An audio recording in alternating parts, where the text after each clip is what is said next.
Oke, Bro, Gina, apa kabar, Bro? Lama nggak Oke, ketemu. Oke, Bro Richard, sehat. Bro, Gimana? sehat juga, Bro. Sehat juga ya, Sehat. luar biasa. Oke, ini Bro, Eh, kenapa gue coba eh, apa undang lo sebagai narasumber? Karena lu kan selaku praktisi safety driving ya. hmm, Oke, hmm. jadi coba kasih apa sih view lo tentang keselamatan berkendara khususnya di kita nih. Kan banyak kejadian-kejadian ya. Baik, Bro Richard. Ya, oke, sahabat safety. Hmm, Sebetulnya ketika kita akan berkendara itu ada rangkaiannya. Ada rangkaiannya apa aja sih yang harus kita persiapkan. Sampai kendaraan itu bisa kita gunakan itu ada rangkaiannya sebetulnya dulu. Ya, ada rangkaiannya. Yang pertama, menurut Bro Richard apa yang dia harus dipersiapkan? Kalau menurut gue sih, gue kan bawa motor ya. Hmm, Eh, ya paling panasin mesin, pakai hmm, atribut, hmm. dokumen, surat-surat, Oke, nanti pakai sarung tangan, pakai helm oke. yang standar, terus standar keselamatan. Syarat keselamatan safety ya. Untuk mungkin kasih Bro Dina selaku praktisi Hmm, safety driving ya, mungkin dari segi keselamatan untuk kendaraan roda 2 atau hmm. roda 4 gitu. Ya, gue coba kasih masukan ya. Hmm. Masukan sebelum kita berkendara, hal yang pertama yang harus kita perhatikan, pertama itu dari faktor personal, Faktor diri kita sendiri. dari diri kita sendiri. Pertama, diri kita siap atau tidak untuk kita berkendara. Oh, Jadi harus apa? Sehat fisik, oke. jasmani dan rohani. Oke. Oke, kita sudah mampu nih, fisik kita udah oke untuk berkendara. Yang kedua, kendaraan yang kita periksa. Oh, selain kita baru kendaraan. Kendaraan yang kita periksa. Apa aja sih yang kendaraan yang harus diperiksa? Banyak sekali komponen yang harus kita periksa. Banyak sekali. Banyak sekali. Mungkin yang secara garis besarnya yang paling penting itu Kita bisa menyebutnya P2H. P2H. Pemeliharaan, ya. Pemeriksaan harian. Pemeriksaan harian. Oke, atau ada macam-macam lah. Ada yang menyebutnya P2H, ada yang menyebutnya balok. Jadi macam-macam penyebutannya. Atau juga ada yang bilang press rate. Ya, mungkin coba nanti saya jelaskan. Fisik kita sudah oke, karena kendaraan. Kendaraan apa aja sih yang diperiksa? Kalau Bro Richard bawa motor, apa aja sih yang diperiksa? Pasti bensin. Bensinnya kalau udah kedap-kedip kita harus berarti mampir ke pom bensin. Kalau bisa jangan sampai kedap-kedip. Iya. Ya hampir nggak kedap-kedip, tapi udah tanda-tanda kedap-kedip. Terus kedua pasti saya mikir kayak apa sih, kayak oli gitu ya. Baik. Kan ada juga oli kedap-kedip gitu ya, lambang oli. Nah, itu kan untuk sepeda motor. Ya, kita bicara sekarang tentang roda 4. Oh, berarti kita sekarang coba untuk spesifik roda 4 dulu. Oke. Fisik sudah oke. Betulnya ada metodenya. Sekali kita putar, ya, satu kali keliling, tapi semua dunia bisa kita periksa. Kita putarin mobil kita maksudnya? Kita putarin mobil kita sebelum mobil jalan? Iya, sebelum kita periksa.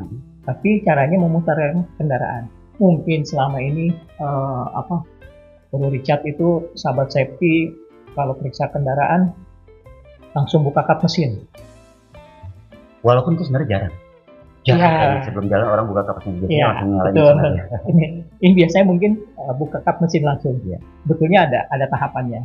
Sebelum buka kap mesin, biasanya orang kalau sudah buka kap mesin, yang lain lupa diperiksa. Sekarang kita pelajari buka pas dapat mau kita berkendara, kita coba buka mobilnya, sudah kita buka, mungkin yang pakai remote atau yang pakai keyless ya, sudah terbuka. Kita dari depan, bagian depan apa yang kita periksa, lalu ke kanan, bagian kanan. Nah, di bagian kanan apa yang kita periksa nih, misalnya spionnya, bannya, atau jangan-jangan kita juga cek dulu, jangan-jangan ntar roda ban kita hilang malah. Kan banyak kejadian kayak gitu. Kita nggak periksa atau roda bannya hilang. Ya, bagian ban, bagian roda itu alat yang paling penting sekali, komponen yang paling penting sekali di kendaraan kita, karena semua beban kendaraan, beban penumpang, beban barang yang dibawa itu ditopang sama ban. Ban itu benar-benar bagus. Yang kita cek tekanan angin, kembangannya, ya. Jadi jangan retak-retak lah ya. Kembangannya dulu kita lihat. Terus ini ban tahun berapa diproduksi? Jadi ban itu ada keterangan tahun produksinya ya? Ada tahun. Mungkin kalau di kemasan expired tanggal berapa? Iya, kalau di kemasan minuman gitu ya. Kalau ini ada ban dibuat minggu keberapa, tahun berapa? Itu ada di semua ban. Di ya? Semua ban. Ada kode-kodenya ya? Ada. Nanti kan kita pelajari tentang ban. Kita bahas namanya. Nanti mungkin kita review cara fisiknya, cara realnya ya. Baik. Yang namanya P2H dan kembang ban. Kembangannya sudah kita periksa. Biasanya kalau produsen ban-ban yang ternama, dia 5-6 tahun ban itu harus diganti. 5-6 tahun. Meskipun kembangannya masih bagus. Bagus. Jadi standarnya harus ganti setiap 5 atau 6 tahun. Mungkin kembangannya masih bagus. Walaupun dia mobilnya jarang dipakai. Kilometer tetap masih kecil, tetap harus diganti. Ya, karena jumlahnya sudah 5-6 tahun. Itu bisa ban itu kan karet. Bisa juga jadi getas, bisa juga jadi keras, jadi tidak ada fleksibilitasnya lagi. Itu ban. Itu kan ban. Setelah cek ban, cek bodi. Ke bodi berikutnya pintu. Pintu udah oke. Buka pintu. Cek sabuk pengaman. Sabuk pengaman dicek dulu cara dimasukkan ke bagelnya, dilepasnya mudah atau tidak. Periksa lagi selendangnya itu berlipat atau sudah rusak. Jadi kalau bisa jangan berlipat gitu ya. Ya. Terus buka kap mesin. Tutup kembali, tapi kita nggak ke depan. Tetap kita putari lagi ke belakang.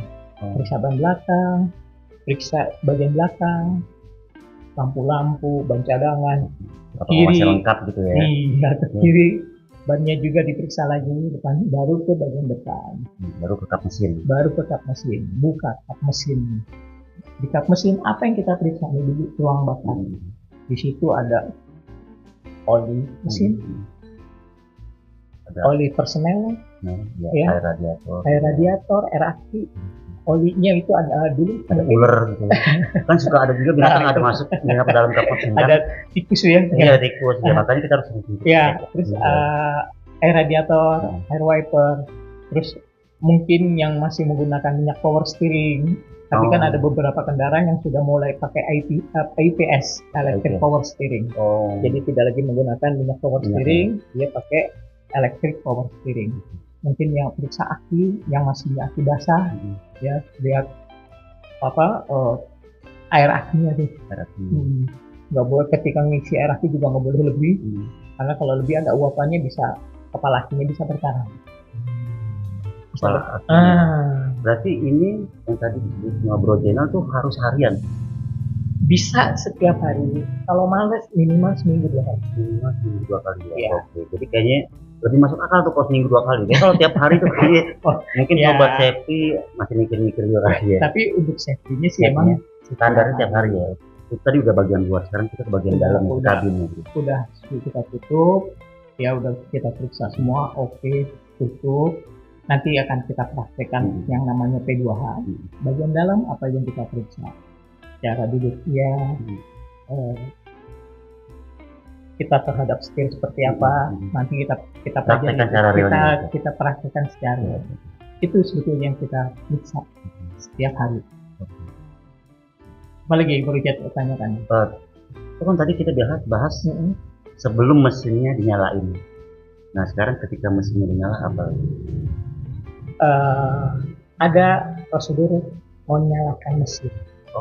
Nyalain aja ada prosedurnya. Sahabat safety, ada caranya ketika kita akan menghidupkan mesin masuk ke dalam kendaraan. Ada orang menyalakan mesin, buka pintunya dari luar aja tuh. Itu ada juga. Ada banyak seperti itu. Iya.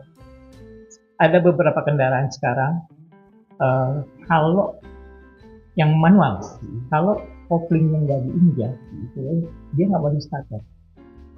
Ada beberapa kendaraan seperti itu, kayak mobil-mobil double cabin, terus Innova yang baru, itu diinjak dulu koplingnya, baru dia mau di starter. Makanya diwajibkan kita masuk ke dalam kendaraan. Jadi apa sih, fitur itu memang ditujukan untuk pengendara supaya dia sambil duduk nyalain mesin untuk tujuan keselamatan. Oke. Ya. Itu bagus juga. Setelah itu berarti apa lagi? Setelah masuk ke dalam kendaraan, cek untuk yang manual, cek keadaan netral, ya. Untuk yang matic, karena kan sekarang kalau banyak matic, ya biasanya tuasnya ada di P. Tuasnya ada di P. Ya. Kalau mobil yang masih menggunakan anak kunci, putar dulu kunci ke posisi on. Posisi on. Oke, sudah on di indikator di dashboard itu, di panel dashboard itu ada beberapa lampu yang harus mati dulu. Harus dalam kondisi mati baru kita boleh nyalain starter. Baru boleh kita starter. Ada di situ kalau mobil sudah pakai ABS. Mobilnya sudah dilengkapi dengan airbag. Tunggu lambang ABS-nya mati, lambang airbag-nya mati, baru kita hidupkan mesin. Oke, seandainya lampu indikator kedua tadi itu masih nyala, tapi kita masih nyalain mesin kita. Akibatnya apa? Mobil kita ini sudah menggunakan ECU, Electric Control Unit. Jadi satu unit mobil ini dikontrol dengan satu unit komputer. Jadi komputer itu ngebaca dulu, mobil ini dilengkapi dengan ABS, mobil ini dilengkapi dengan airbag. Itu sudah terbaca, baru kita starter. Tapi kita datang langsung starter aja, ini mobil bisa juga ada ABS, ada jadi nggak kebaca itu. Ada ABS, ada airbagnya nggak kebaca. Jadi biarin dia kayak loading lah ibaratnya. Loading prosesnya selesai. Ya. Justru ngebaca fitur apa aja yang dimiliki mobil ini, baru kita boleh starter. Kayak kita nyalakan handphone Android. Dia searching dulu. Iya, benar-benar. Dia ngebaca. Di sini ada apa aja, ada aplikasi apa aja, ngebaca semua, baru dia. Masuk akal. Jadi ketika kita berkendara, tabrakan airbagnya nggak mengembang. Bisa juga salah satunya salah cara menghidupkan di awal gitu ya. Proses nyalain tidak terbaca dengan sistem komputer ini. Bisa jadi seperti itu. Sebenarnya kita anggap simple, kecil, tapi efeknya sangat besar ya. Oke, jadi perlu banget yang namanya pengetahuan soal safety driving. Oke, sahabat safety, untuk awal ini kita ngebahas soal tadi. Ya. Mungkin nanti kedepannya kita akan lagi bahas safety driving di elemen yang lain ya. Baik. Jadi sebelum kita berkendara, pertama yang harus kita periksa fisik kita, faktor personal. Fisik kita sudah oke. Yang kedua kendaraan. Kendaraan kita sudah cek sampai tadi air radiator, oli mesin, air wiper, semua kita cek sudah oke. Sekarang surat-suratnya. Oh iya, jangan sampai lupa. SIM, STNK. Bro Richard punya SIM A. SIM A kebutuhan mati. SIM C-nya? Masih hidup, baru perpanjang. Ya. Dulu dapat SIM-nya seperti apa, Bro Richard? SIM-nya waktu itu saya kebetulan saya tes. Bener-bener tes. Yang tes. Angka 8 itu saya lakukan. Baik, sekarang dan sudah ada lagi tuh angka 8. Itu tes paling susah. Beneran itu jatuh ya, kakinya jatuh, nggak mungkin nggak jatuh. Iya, kakinya turun ya. Pasti turun. Iya, gagal di situ biasanya. Iya. Sebetulnya kan kalau di jalan kan nggak ada angka 8. Nggak ada angka 8. Adanya angka 1 terus. Sekarang bentuknya sekarang S. Di depan ada perempatan, ada pertigaan, kita harus berhenti. Kalau disuruh berangkat jalan lagi baru kita gas lagi. Nah sekarang tesnya seperti itu. Sekarang udah nggak ada lagi angka 8 ya? Ya, sudah dihapus. Jadi surat-surat STNK ada, SIM ada, masih berlaku ya. Terus yang pakai buku kirnya juga, kirnya masih berlaku ya per 6 bulan kalau nggak salah. Itu lengkap, baru kita bisa berkendara.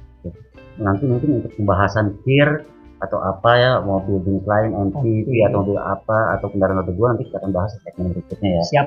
Ini tahap perkenalan bagaimana cara menyiapkan fisik kita dan kendaraan sebelum kita mulai memutuskan berkendara ke jalanan luar.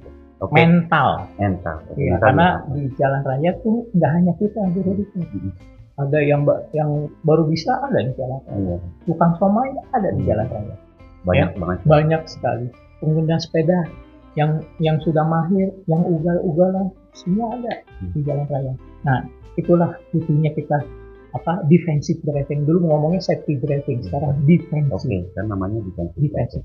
Oke, sahabat safety, itu aja sih pengetahuan atau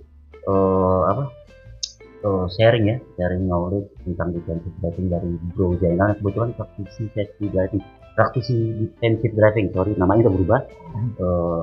Yang udah tentunya sertifikasi certified dari SOP dan sering ikut training di perusahaan multinasional dan internasional yang pasti jam terbang juga sangat tinggi. Nanti pasti salah satu kita akan sharing banyak lagi tentang defensive driving yang melibatkan. Siap, nanti kita coba demokan cara pemeriksaan kendaraan yang baik yang benar seperti apa. Yang tadi kita dapat. Siap. Baik, oke. Itu aja Bro Zainal, terima kasih banyak atas waktu dan pengetahuan kita. Siap. Terima kasih Bro Richard. Sehat-sehat Bro Richard. Iya, sehat-sehat. Salam safety. Salam safety.